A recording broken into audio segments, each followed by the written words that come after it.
नमस्कार दोस्तों। जैम 2020 में मैथमेटिकल पोर्शन के कुछ और क्वेश्चन यहाँ पे अपन देखते हैं। एक क्वेश्चन 41 आया था, लाइन इंटीग्रल के ऊपर था।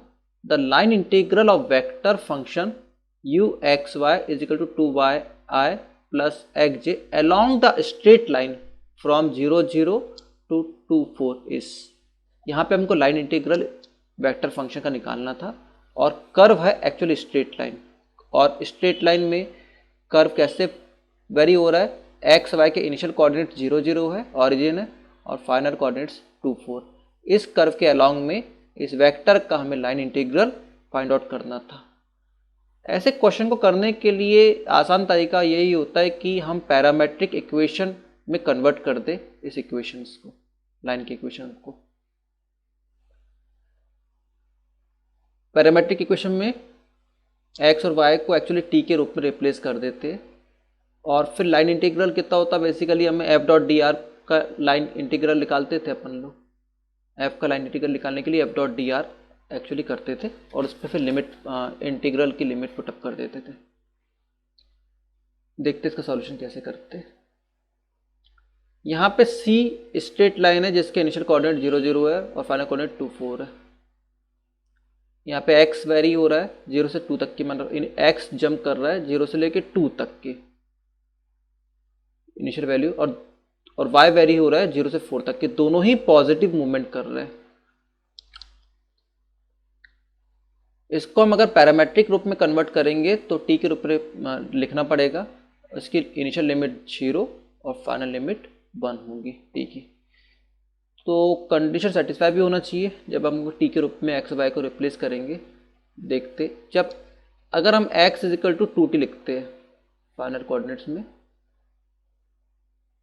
और इसमें t की वैल्यू अगर 0 पुटअप कर दे तो x के लिए 0 मिल जाएगी, और अगर हम t की वैल्यू 1 पुटअप कर दे तो x के लिए 2 मिल जाएगी। x सही वेरी हो रहा है। y is equal to 4t अगर लिखते तो t की वैल्यू इनिशियल वैल्यू 0 पुटअप करेंगे तो y भी 0 मिल जाएगा, और t अगर 1 पुटअप करेंगे तो y 4 मिल जाएगा। तो ये तो इक्वेशन t के रूप में अपन ऐसे लिख सकते हैं, है ना। अब x का अपन डिफ्रेंशिएट करेंगे dx by D T is equal to 2 हो जाएगा, या फिर dx is equal to 2 dt, और ऐसे dy is equal to 4 dt हो जाएगा। वेक्टर फंक्शन में दो वेरिएबल दिया हुआ है u x y 2y i plus X J. r को अपन लिखते हैं एक्स आई प्लस वाई जे, दो कोऑर्डिनेट्स दो वेरिएबल के रूप में, तो डी आर डी एक्स आई प्लस डी वाई जे हो जाएगा। लाइन इंटीग्रल को लिखने का तरीका u dot D R, you कितना है वेक्टर 2yi प्लस एक्स जे, और डी आर कितना है डी एक्स आई प्लस डी वाई जे। डॉट प्रोडक्ट है, i का i के साथ होगा, j का j के साथ होगा।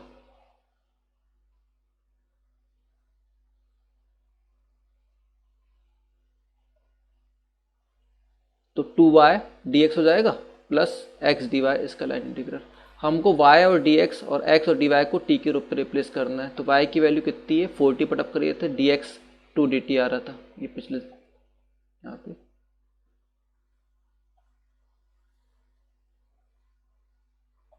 ऐसे ही x 2t है और dy 4 dt है, और t के रूप में रिप्लेस कर दिए तो हमें लिमिट भी t के रूप में लिखना पड़ेगा, 0 से 1 तक के वेरी हो रहा है।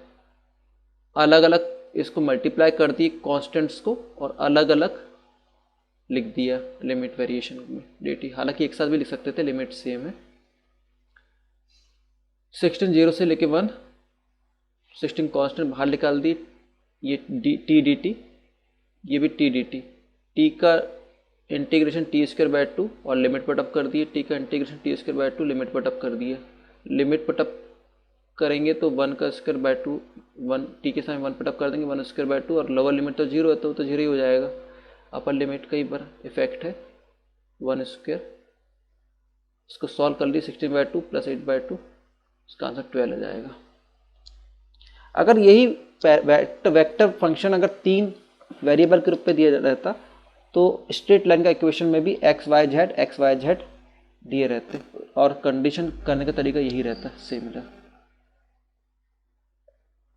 नेक्स्ट क्वेश्चन देखते हैं।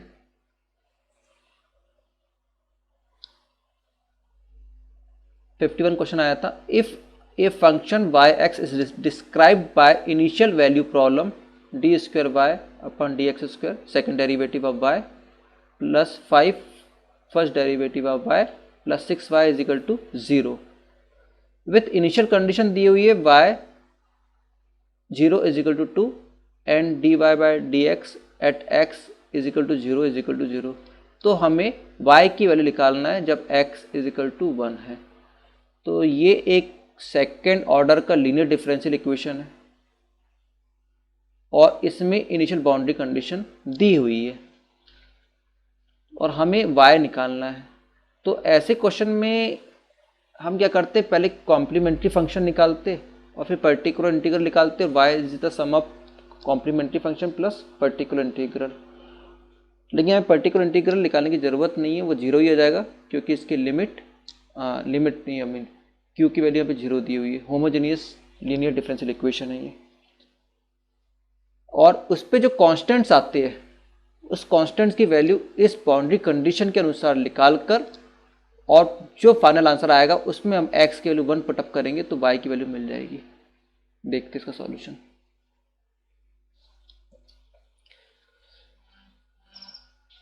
ये इक्वेशन दिया हुआ है, second order linear differential equation है। डी बाई डी एक्स को ऊपर ने डी लिख दिया, D by d x square को डी स्क्वायर लिख दिया। ये डी स्क्वायर है एक्चुअली यहाँ पे। तो D square Y plus 5d Y plus 6y is equal to 0 हो जाएगा। y कॉमन निकाल लिया, D square plus 5d plus 6y is equal to 0 हो जाएगा। इसका एक्सिलरी इक्वेशन लिखने के लिए हम m से d को m से रिप्लेस कर देते और y को अलग कर देते। m square plus 5m plus 6 is equal to 0 एक क्वाड्रेटिक इक्वेशन है। इसका solution minus B plus minus square root of B square minus 4ac divide by 2a। m square का कोफिशिएंट a कहलाता है, m का कोफिशिएंट b कहलाएगा और एक कांस्टेंट c कहलाएगा। इसको हमने अगर इस b और a के स्थान b a c के स्थान में पुटअप करेंगे तो ये आ जाएगा और इसको सॉल्व ही करना है हमें। केवल m की वैल्यू 2 आएगी, प्लस माइनस के लिए प्लस माइनस दिया हुआ तो m1 की वैल्यू सॉल्व करेंगे तो -2 हो जाएगी और m2 की वैल्यू सॉल्व करेंगे तो -3 हो जाएगी। इसका कॉम्प्लीमेंट्री फंक्शन क्या होगा, क्योंकि यहाँ पे रूट्स डिफरेंट आए, डिस्टिंक्ट आए, अलग अलग रूट्स आए, इसका जो कॉम्प्लीमेंट्री फंक्शन होता है और यहाँ पे कंप्लीट सॉल्यूशन भी कहलाएगा कॉम्प्लीमेंट्री फंक्शन, क्योंकि पर्टिकुलर इंटीग्रल 0 आएगा। y अगर डिस्टिंक्ट रूट है तो हम लिखते हैं इसका solution y is equal to c1 e की power m1x plus c2 e की पावर m2x। अगर रूट्स और आते डिफरेंट रहते तो c3 e की पावर m3x हो जाता। m1 m2 जो रूट्स है उसकी वैल्यू यहाँ पे पुटअप कर दी, इसके अपन इक्वेशन नंबर 1 दिया हुआ है। अब पहली बाउंड्री कंडीशन दिया हुआ है y 0 इज इक्वल टू 2। इसका मतलब क्या होगा, जब x की वैल्यू 0 है तो y की वैल्यू 2 होगी। तो इसमें हमने y की वैल्यू 2 पुटअप कर दी इस इक्वेशन में और x की वैल्यू 0 पुटअप कर दी है तो कांस्टेंट c1 प्लस c2 की वैल्यू 2 आ जाती है। इसको हमने इक्वेशन मार्क कर दिया 2। अब सेकेंड बाउंड्री कंडीशन दी हुई थी dy बाई डी एक्स के रूप में, तो हमें dy डी एक्स उसको डिफ्रेंशिएट करना पड़ेगा इस इक्वेशन को। तो एक जो एक्सपोनेंशियल कोफिशिएंट का डिफ्रेंशिएशन उतना का उतना होता है और फिर जो इसका हम फिर से डिफ्रेंशिएट करते तो e की पावर -2x का e की पावर -2x और -2x का डिफ्रेंशिएशन -2 हो जाएगा। इसी तरीके से c2 e की पावर -3x और -3x का 3 हो जाएगा। इसको सॉल्व कर लिया, ये आ गया। अब बाउंड्री कंडीशन क्या दी हुई, dy बाई डी एक्स जब x की वैल्यू 0 है तो 0 होगी। इसको लिखने का तरीका क्या होगा, when x is equal to 0 तो dy बाई डी एक्स भी 0 होगा। तो अपन ने dy बाई डी एक्स को 0 पुटअप कर दिया और x के समय 0 पुटअप कर दिया और इसको e की पावर 0 होगी, इसकी वैल्यू 1 हो जाएगी। इसको सॉल्व कर लिया, c1 c2 के बीच में रिलेशन मिल गया हमें। c1 की वैल्यू जो है वो इक्वेशन में पुटअप कर दिया 2 में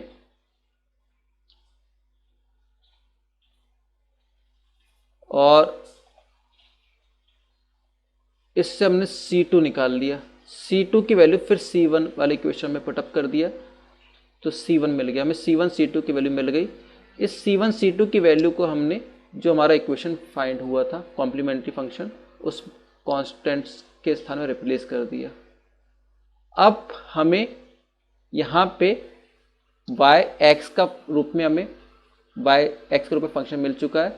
अब हमें y की वैल्यू क्या होगी जब x की वैल्यू 1 है, तो हमें वो फाइंड आउट करते आसानी से बन जाएगा। हमें कांस्टेंट मिल चुके थे 6, x की वैल्यू 1 पुटअप कर देंगे और इसको सॉल्व करेंगे तो 0.612 आएगा। यही इसका आंसर है। थैंक्स।